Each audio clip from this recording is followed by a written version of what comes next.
जागता रहता, नबी का दिल जाग रहा था। ये खातून आई, नबी को जगाने की जरूरत ना पड़ी, नबी तशरीफ ले आए। नबी की नजर जब इस बूढ़ी खातून पे पड़ी तो मेरे प्यारे नबी के आंसू निकल आए, मेरे नबी की आंख में आंसू आए। अम्मी आयशा देख रही हैं, या अल्लाह ये कौन खातून है जिसे देख के नबी की आंख में आंसू आ गए। या अल्लाह ये कौन है जिसे देख के तेरा प्यारा नबी रो रहा है। ये खातून है तो है कौन। अम्मी आयशा देख रही हैं, कुछ बोलती नहीं, कुछ बात नहीं बन पा रही है। मेरे नबी रोते चले जा रहे हैं। फिर बोले तो क्या बोले, आयशा घर में देखो, अगर कुछ खाने का सामान हो तो इस बूढ़ी को लाके खिला दो। अम्मी आयशा खाने का सामान लाई जो भी घर में था। हजरत आयशा ने खाने का सामान दे दिया। मेरे नबी ने फरमाया, आयशा अगर घर में कोई पहनने का कपड़ा हो तो कपड़ा लाके दो, इसकी मदद करो। अम्मी आयशा का बयान है, मैं घर में से कपड़ा लाई, मैंने ला करके उस खातून को दे दिया। मेरे नबी ने फरमाया, आयशा घर में अगर कुछ दिरहमो दीनार हो तो ला करके दो, इसकी मदद करो।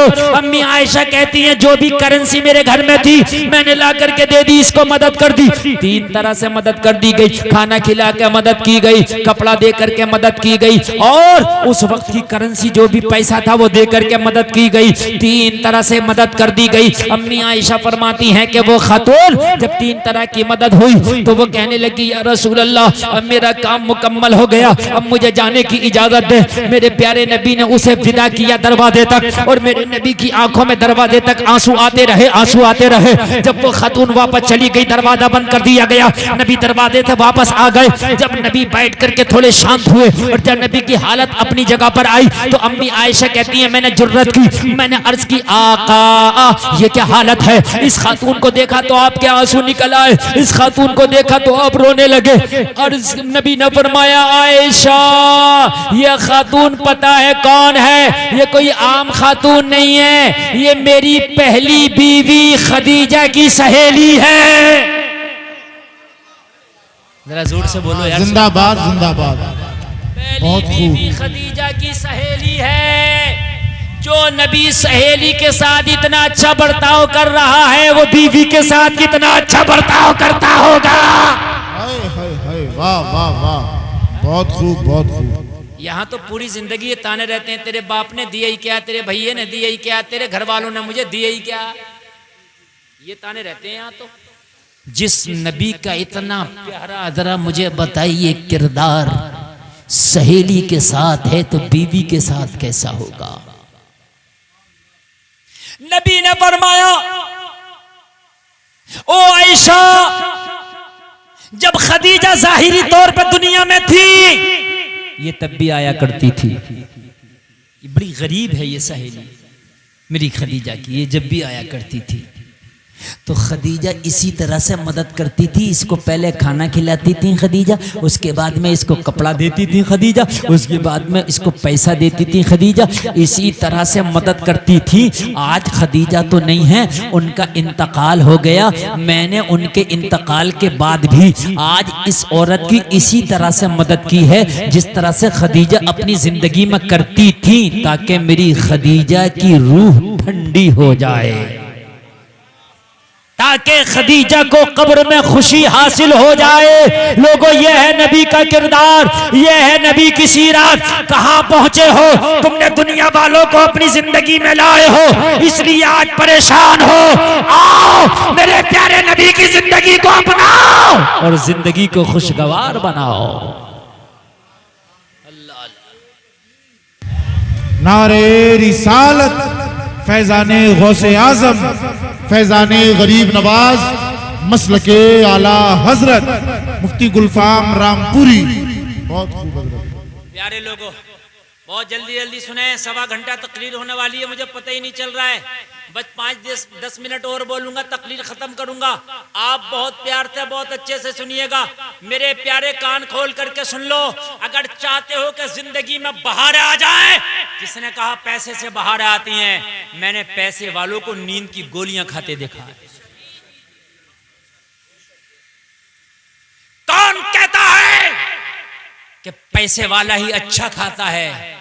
मैंने पैसे वालों को ये कहते सुना है, मैं मीठा नहीं खाऊंगा, मैं चिकन नहीं खाऊंगा, मैं मटन नहीं खाऊंगा, मैं ये नहीं खाऊंगा, मैं वो नहीं खाऊंगा।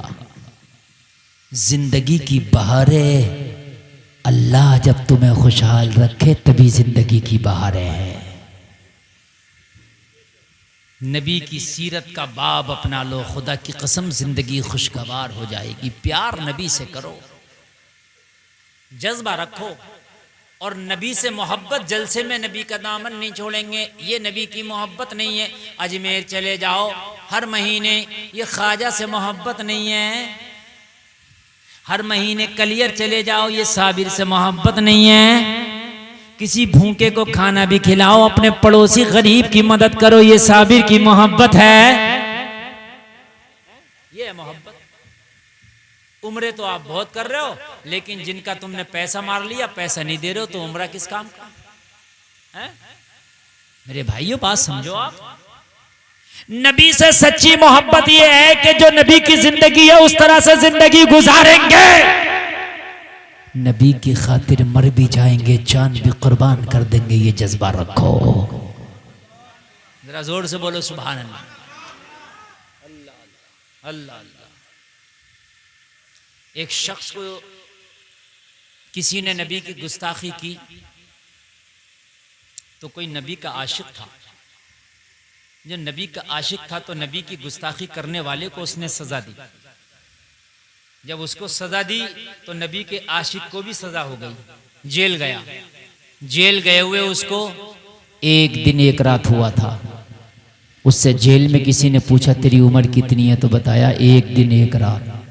अरे कहा यार बड़ी दाढ़ी के बाल सफेद हो गए, सर के बाल सफेद हो गए, और कहता 1 दिन 1 रात। कहने लगा जिस दिन से नबी की मोहब्बत में जेल हुई है, अपनी असल जिंदगी तो उसी दिन से शुरू हुई है। हाय हाय हाय, अपनी असल जिंदगी तो उसी दिन से शुरू हुई है। ये है मोहब्बत यार, है?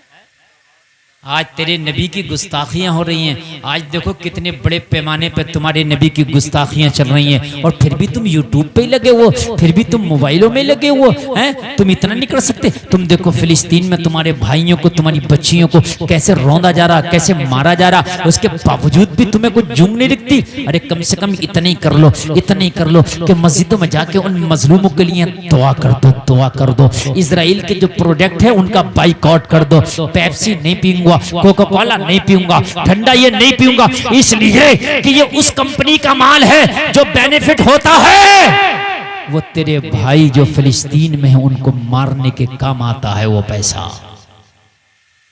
है। नबी की मोहब्बत ऐसी सीने में पैदा करो कि अगर कोई नबी की गुस्ताखी तुम्हारे जहन में भी आए तो तुम कुछ ना कर सको, मगर दिल में गुस्सा आए, दिल में गुस्सा आए। कोई शरीयत के खिलाफ काम हो रहा है, जबान से उसको रोको।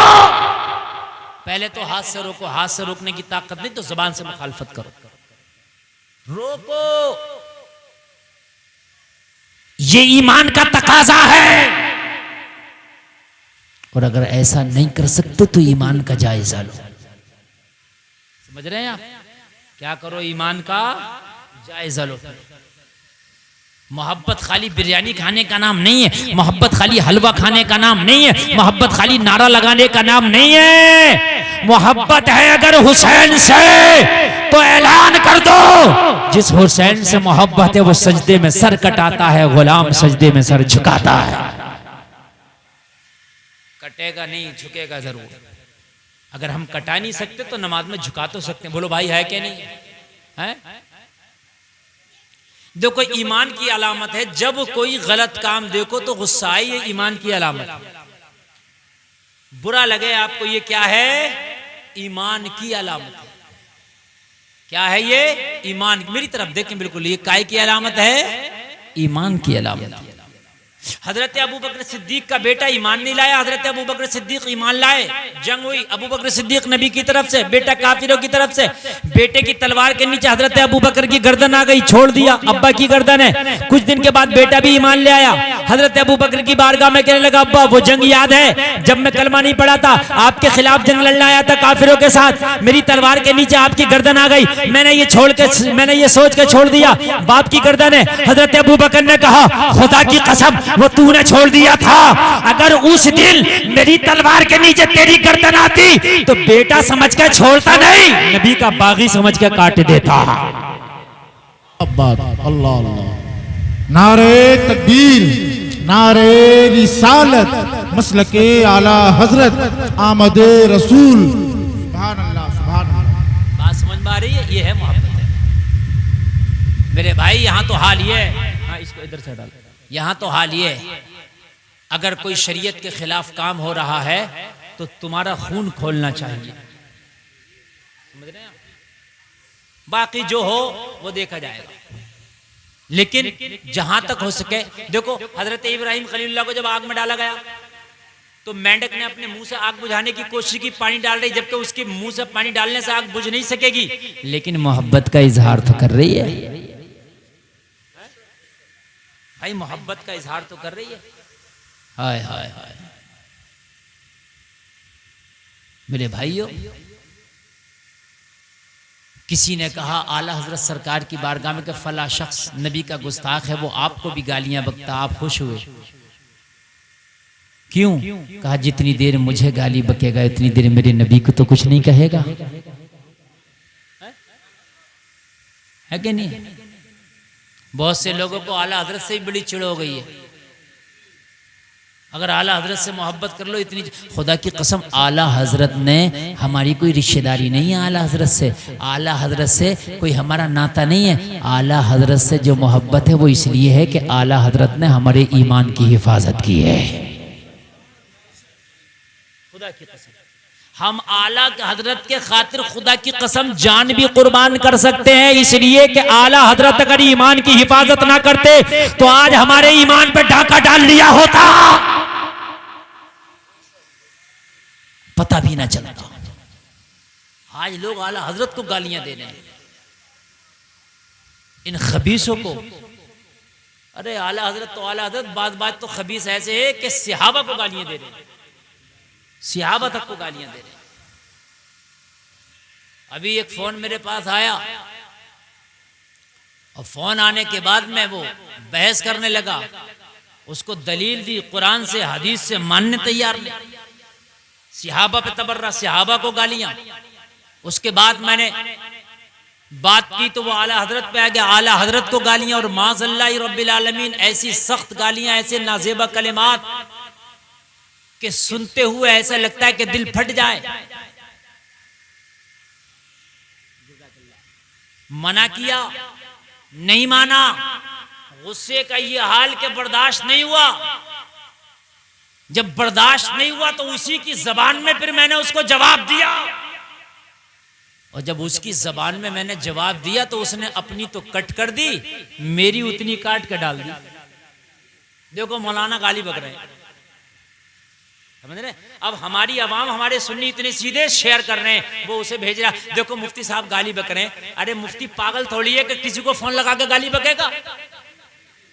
लेकिन यार कोई मेरे नबी की शान में गुस्ताखी करे तो खुदा की कसम जान ले भी लेंगे, जान दे भी देंगे। अभी एक क्लिप चल रही है, हो सकता है घूमती घामती तुम्हारे पास भी आ जाए।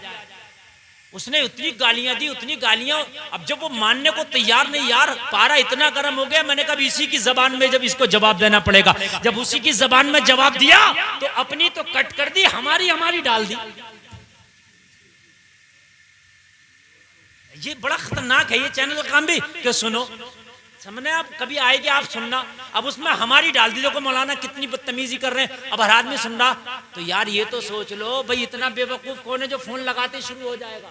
कोई तो बात हुई होगी, कोई हमें गालियां दे हम बर्दाश्त कर लेंगे, हमें अगर कोई गालियां देता तो हम हंसते हैं, कहते हैं और दे ले। लेकिन खुदा की कसम अगर कोई आला हजरत को देगा तो खुदा की कसम हमें बर्दाश्त नहीं होगा, इसलिए कि आला हजरत वो है जिसने हमारे ईमान और अकीदे की हिफाजत की।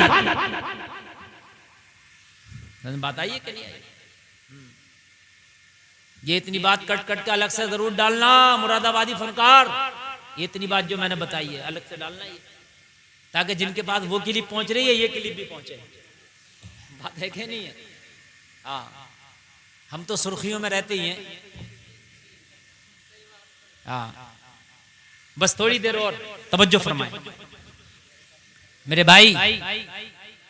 देखिए, मरने के बाद आपसे ये नहीं पूछा जाएगा खाना कैसा खाया था, ये नहीं पूछा जाएगा घर कैसा बनाया था, ये पूछा जाएगा दीन कैसा अपनाया था। मौत का जो वक्त है वो एक मुतय्यन है, और जब मौत का वक्त आएगा तो कुरान कहता वलन युअख्खिरल्लाहु नफ्सन इज़ा जाअ अजलुहा, जब मौत आएगी, जब मौत का फरिश्ता आएगा, जल समय आने वालों एक सांस की भी मोहलत नहीं लेने देगा। मौत का फरिश्ता आएगा, लोगों जब जान निकाली जाएगी, इंसान चाहेगा काश पूरी दुनिया बदले में ले ले, लेकिन आज मुझे थोड़ी सी मोहलत दे दे ताकि मैं कुछ तौबा कर लूं, ताकि कुछ अच्छे काम कर लूं। अपनी जिंदगी में कुछ ना कर सका, लेकिन मौत का फरिश्ता भी यही कहेगा कि तुझे अब मोहलत का टाइम नहीं दिया जाएगा, अब तुझे जितनी मोहलत देना थी मिल गई। लोगों, अल्लाह ने माँ के पेट में जब तुम थे तुम्हारी मौत का वक्त फिक्स कर दिया था कि तुझे कब मरना है, कितना खा के मरना है, कौन सी जगह पे मरना है, किस हाल में मरना है। लोगों, अल्लाह ने जो वक्त मुतय्यन कर दिया है उसी हाल में उसी वक्त मरना है, एक सेकंड भी आगे पीछे नहीं होगा। जब एक सेकंड भी आगे पीछे नहीं होना है तो सारे चीजों की तैयारी बाद में कर, मौत की तैयारी पहले कर। बेशक बेशक बेशक। आप देखते हो शादी का जब टाइम लग जाता है तो तैयारियां होने लगती हैं, घर संवरने लगता है, कपड़ा संवरने लगता है, इंसान अपने आप को संवारने लगता है। क्यों? इसलिए कि शादी आने वाली है। शादी हमने हटती हुई भी देखी है, शादी आगे पीछे भी हो जाती है, बारातें भी वापस हो जाती हैं, लेकिन आज तक मौत का फरिश्ता किसी के घर से वापस नहीं आया है।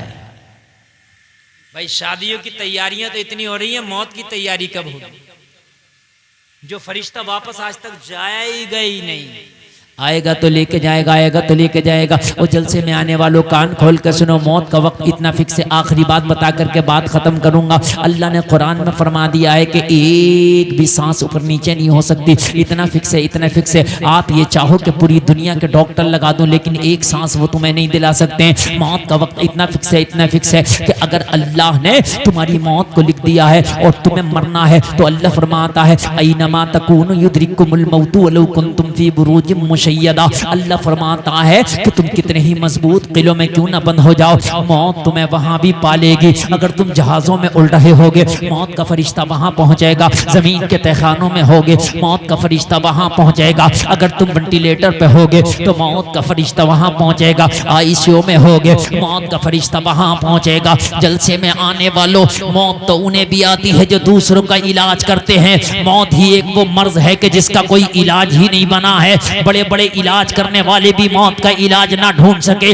वो जलसे में आने वालों, इस मौत की ही तैयारी नहीं करते हो। मौत एक ऐसा मामला है कि हजरत सुलेमान का जमाना है। हजरत सुलेमान की हुकूमत हर चीज पर है। हजरत सुलेमान के दरबार में एक शख्स खड़ा है जिसकी मौत में चंद लम्हे बाकी हैं, लेकिन जहां उसे मरना है वो जगह हजारों मील दूर है। और मरना वही है जहां लिख दिया अल्लाह ने। मौत का फरिश्ता अल्लाह की बारगाह में हाजिर हुआ करता, मौला तेरा फला बंदा हजरत सुलेमान के दरबार में खड़ा है, मौत का वक्त उसके करीब आ गया। मौला उसके मौत का वक्त करीब आ गया और जिस जगह पे उसे मरना है वो जगह हजारों मील दूर है। या अल्लाह, क्या उसकी मौत को डिले किया जाएगा? क्या उसकी मौत में ताखीर की जाएगी? अल्लाह की बारगाह से हुक्म हुआ, हो मेरे फरिश्ते, हमारे हुक्म बदले नहीं जाते। जो वक्त लिखा है उसे उसी वक्त मरना है। अर्ज की मौला, जहां मरना है वो जगह तो हजारों मील दूर है, कैसे पहुंचेगा, कैसे जाएगा? तो क्या जगह बदली जाएगी? ना जगह बदली जाएगी, ना वक्त बदला जाएगा। ना जगह बदली जाएगी, यही तो है क़ाल कज़ालिक अल्लाहु यफ़अलु मा यशा। अल्लाह यही तो करता है जो चाहता है। अल्लाह ऐसे ही करता है जो चाहता है। ना जहाज है, ना एरोप्लेन है, हजारों मील दूर है, मरने में चंद सेकंड बाकी है। और मरना वही है जहां लिखा है, उसी जगह पे मरेगा। या अल्लाह, फिर क्या हो? जगह भी नहीं बदली जाएगी, वक्त भी नहीं बदला जाएगा, थोड़ा सा टाइम बाकी है। अल्लाह मुसब्बिबुल असबाब है। देखो अल्लाह सबब कैसे बनाता है। फरमान हुआ, मौत के फरिश्ते अपना असली चेहरा दिखा दे इस मरने वाले को। आपने देखा होगा कि जो आदमी मरता है उसकी आंखें फटी की फटी रह जाती हैं, मुंह फैला रह जाता है, देखा आपने? क्यों? दो वजह। एक वजह तो यह है मौत की सख्ती और मौत की तकलीफ, और दूसरी वजह यह है कि जब वो मौत के फरिश्ते का चेहरा देखता है तो इतना खतरनाक चेहरा देख के आंखें फटी की फटी रह जाती हैं, मुंह खुला का खुला रह जाता है। कहा मौत के फरिश्ते, जो तुम मरने वाले को रूह निकालने के टाइम अपना चेहरा दिखाता ना, वो चेहरा अभी रूह निकालने में कुछ लम्हे बाकी हैं, पहले ही दिखा दे। मरने वाले को फरिश्ता चेहरा दिखाता जब उसकी रूह निकालता है, लेकिन कहा पहले दिखा थोड़ा। दिखाया तो जब इसने चेहरा देखा तो इसका चेहरा पीला पड़ गया, कांपने लगा, पसीना आ गया। हजरत सुलेमान की नजर पड़ी, ये तो अच्छा खासा खड़ा था, चेहरे पे पसीना है, बदन कांप रहा है, पूरा चेहरा पीला पड़ गया। हजरत सुलेमान ने फरमाया तुझे क्या हुआ, क्या कोई बीमारी लग गई, कोई तकलीफ है? कहने लगा हुजूर आपके दरबार में एक शख्स खड़ा है जिसका चेहरा इतना डरावना है कि उसे देख करके मुझे पसीने आ गए, उसे देख करके मेरा बदन कांप रहा है, मैं उसे देखते देखते कहीं मर ना जाऊं, मेरी जान न निकल जाए, बड़ा डरावना बड़ा खतरनाक चेहरा है, हुजूर मुझे कहीं अपने दरबार से दूर भेज दे, मैं उसके चेहरे से दूर भागना चाहता हूँ।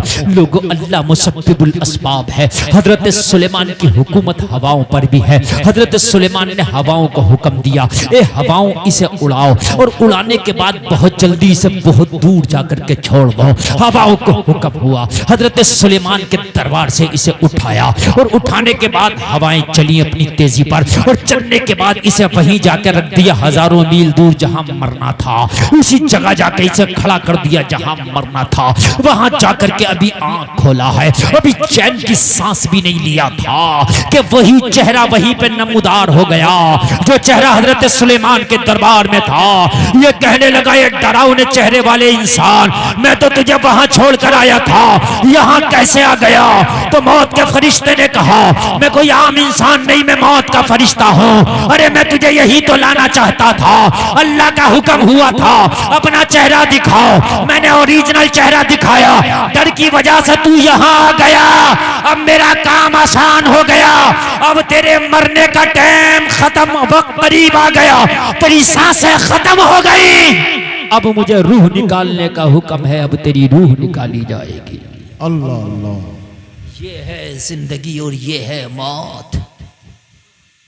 लोग कितनों का दिल दुखा जाते हैं, कितनों को तकलीफ दे जाते हैं, सोचते हैं यार कोई बात नहीं, बुढ़ापा आएगा तो दाढ़ी भी रखाएंगे, नमाज भी पढ़ेंगे, फिर हम बुरे काम भी छोड़ देंगे, और जलसे में आने वालों क्या पता बुढ़ापा ही ना आए, क्या पता दाढ़ी सफेद ही ना हो, क्या पता तेरी उम्र आखिरी पड़ाव तक भी पहुंचे या न पहुंचे।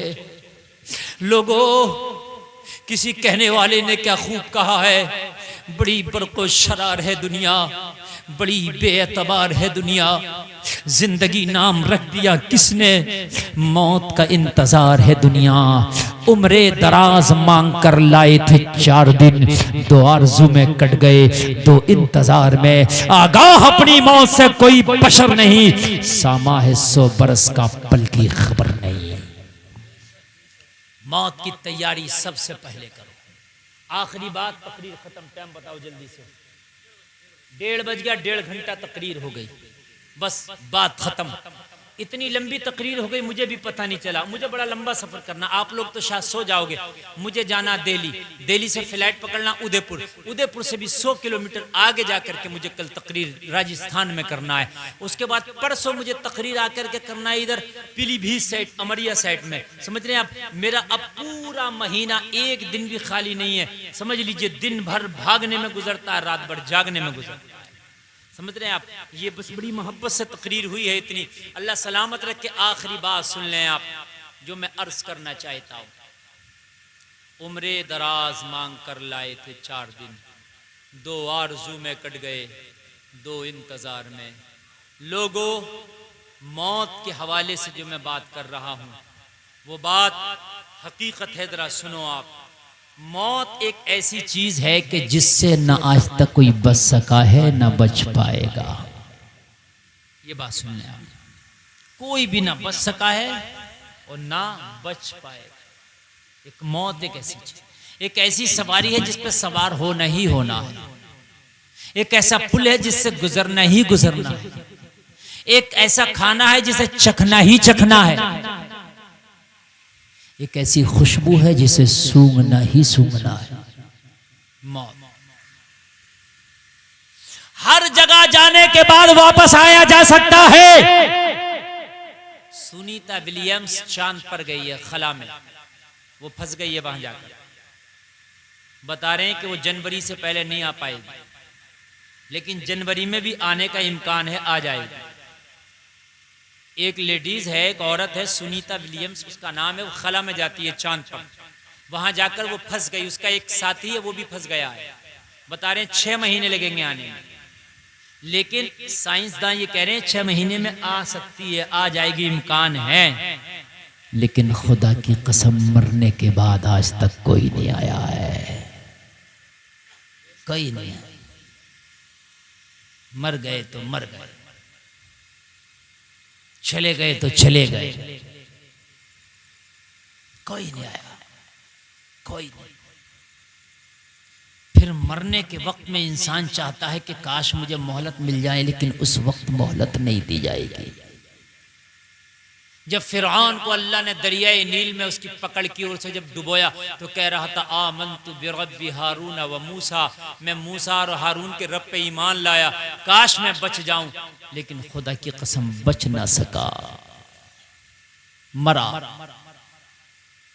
एक ऐसी मुझे मिसाल बता दो कि जो अपना पैसा खर्च करके, अपना पैसा दे करके अपनी जिंदगी बचा सका हो। लोगों, दुनिया में आने के बाद 100 साल भी जिंदगी गुजारो तो सिर्फ 3 चीजें कमाओगे, सिर्फ 3 चीजें। एक माल, दूसरा आमाल, तीसरा अइज़्ज़ा अक़रबा। बस ये 3 ही चीजें, माल, आमाल, अइज़्ज़ा, अक़रबा। आमाल की तरफ इंसान तवज्जो नहीं देता, माल की तरफ और अजीज़ और अकारीब की तरफ बहुत तवज्जो देता है। दोस्तों की महफिल में जाऊंगा, दोस्तों की पार्टी में जाऊंगा, यहाँ जाऊंगा, वहां जाऊंगा, दोस्तों में गप्पे लड़ा रहा, दोस्तों के अंदर बातें कर रहा, दोस्तों की वजह से नमाजें भी छोड़ दिया, दोस्तों की वजह से लोगों कहाँ कहाँ ना चला गया, लोग नमाज की वजह से मस्जिद तक ना जा सका, दोस्त की वजह से नैनीताल चला गया। लेकिन यही दोस्त और यही माल तेरे साथ ऐसी बेवफाई करते हैं, जब मौत का वक्त करीब आता डॉक्टर कह देता है अब ला इलाज हो गया, लोगों करोड़ों रुपए भी तेरी चारपाई पर डाल दो तो खुदा की कसम किसी काम के नहीं। अब तेरे माल ने जो तेरा दोस्त था तेरी बेवफाई कर दी है, अब 1 करोड़ का चेक भी तेरे पास रख दो तो किसी काम का नहीं। हाय वो माल जो तूने दुनिया में कमाया था, हराम हलाल नहीं देखा था, आज वो तेरा कैसे साथ छोड़ गया। आज तू कितना बेबस पड़ा है, तेरी आंखें खुली हैं मगर तेरा माल किसी काबिल नहीं। तेरे वारिसीन ये सोच रहे हैं कभी इसकी सांस बंद होगी और इस माल के टुकड़े किए जाएंगे, इस माल के हिस्से किए जाएंगे। जलसे में आने वालों, ये माल तो आंखें खुली हैं साथ छोड़ गया। अब तेरे जो दूसरा दोस्त अजीज़ो अकारीब है वो आगे बढ़ा, कोई चम्मच से मुंह में पानी डाल रहा है, कोई सहारा दे के खड़ा कर रहा है, कोई नहला रहा है, कोई धुला रहा है। उसके बाद तेरा इंतकाल हुआ तो तेरा दूसरा दोस्त जो अजीज़ो अकारीब है, कैंची से कपड़े काट के तुझे गुस्ल दे दिया गया है, तुझे गुस्ल देने के बाद कफन पहना दिया गया है, कांधों पे सवार करके कब्र के हवाले कर दिया गया है, और कब्र के हवाले करने के बाद सब कह रहे हैं मिन्हा खलकनाकुम व फीहा नुईदुकुम व मिन्हा नुखरिजुकुम तारतन उखरा। मिट्टी दे करके सबने कह दिया अलविदा। हाय अब बाप भी बेवफाई कर गया, अब सगा भाई भी बेवफाई कर गया, अब फेसबुक का दोस्त भी बेवफाई कर गया, अब ट्विटर और व्हाट्सएप पे फॉलो करने वाले भी बेवफाई कर गए, बचपन के दोस्त भी बेवफाई कर गए, स्कूल और मदरसा और कॉलेज के दोस्त भी बेवफाई कर गए। हाय आज तो बीवी ने भी बेवफाई कर दी, कब्र में तुझे आज तन्हा छोड़ दिया। तुझे बड़ी आदत थी दोस्तों की महफिलों में रहने की, तुझे दोस्तों के साथ रहने की बड़ी आदत थी, अकेले में तेरा दिल घबराता था। जब तक दोस्तों को मैसेज नहीं कर ले तुझे नींद नहीं आती थी, जब तक दोस्तों से राब्ता नहीं कर कर ले, तुझे खाने में मजा नहीं आता था। आज देख तेरे दोस्तों ने तुझे तन्हा कब्र में लिटा दिया है। आज तेरा कोई भी दोस्त तेरी कब्र के पास नहीं है, सब तुझे मिट्टी दे करके और कह करके वो मिन्हा नुखरिजुकुम तारतन उखरा कह के अलविदा आ गए हैं। हाय आज पहली रात है कब्र की, हाय आज पहली शाम है कब्र की। हाय यहाँ पर कोई विंडो नहीं, कोई खिड़की नहीं, कोई लाइट नहीं, कोई रोशनदान नहीं, कोई ऑक्सीजन नहीं। आज तुझे सब अकेला तन्हा करके चले आए हैं। अरे ये कैसी बेवफा दुनिया है। इस बेवफा दुनिया के मारे तूने अल्लाह को नाराज किया है, इस दुनिया की वजह से तूने अल्लाह को छोड़ा है। ये दुनिया तो आज तुझे छोड़ के चली आई है, इस दुनिया की वजह से अल्लाह को ना छोड़। ये दुनिया एक दिन तुझे अकेला छोड़ेगी कब्र में, तुझे तन्हा छोड़ेगी कब्र में। मगर अगर तेरा आमाल अच्छे होंगे, मदीने वाले मुस्तफा से मोहब्बत करके गया होगा, नबी के दुरूद पढ़ के गया होगा, नबी की जिंदगी को आइडियल बना के गया होगा, वो कब्र में तो अंधेरा होगा, तेरी कब्र में कोई रोशनदान नहीं होगा। लेकिन जब फरिश्ते आकर तुझसे सवाल करेंगे तो ऐसे में भीनी भीनी खुशबू आएगी, अचानक तेरी कब्र रोशन हो जाएगी और आवाज आएगी, ए मेरे गुलाम घबराने की जरूरत नहीं है। जहां माँ की मोहब्बत, दुनिया वालों की शफकत काम ना आएगी, वहां मदीने वाले की रहमत काम आएगी। क्या बात है, वाह वाह वाह। नारे तकबीर, नारे रिसालत, आमदे रसूल, मुफ्ती गुलफाम रामपुरी। बहुत खूब हजरत। आला हजरत सरकार कहते हैं, इश्क तेरे सदके जलने से छुटे सस्ते, जो आग बुझा देगी वो आग लगाई है। लोगों दुनिया में अपने नबी से सच्ची मोहब्बत कर लो, नबी की सीरत को अपनी ज़िंदगी का मकसद बना लो, नबी को अपना आइडियल बना लो। ज़िंदगी गुजारो मेरे मुस्तफ़ा के मुताबिक, ज़िंदगी गुजारो मेरे नबी की ज़िंदगी के मुताबिक। मैंने आयत पढ़ी थी जिसका मफहूम है वला तहिनु वला तहज़नु व अंतुमुल आलौना इन कुंतुम मुमिनीन। अल्लाह फरमाता सुस्ती ना करो, गम ना करो, कामयाब तुम ही हो इन कुंतुम मोमिनीन। शर्त यह है कि पक्के ईमान वाले हो जाओ। कामयाबी ईमान की पुख्तगी में है। सारे लोग मिलके मेरे साथ कलमा शरीफ पढ़ें, ला इलाहा इल्लल्लाह मुहम्मदुर रसूलुल्लाह। इस्लाम जिंदाबाद, व मा अलैना इल्लल बलाग।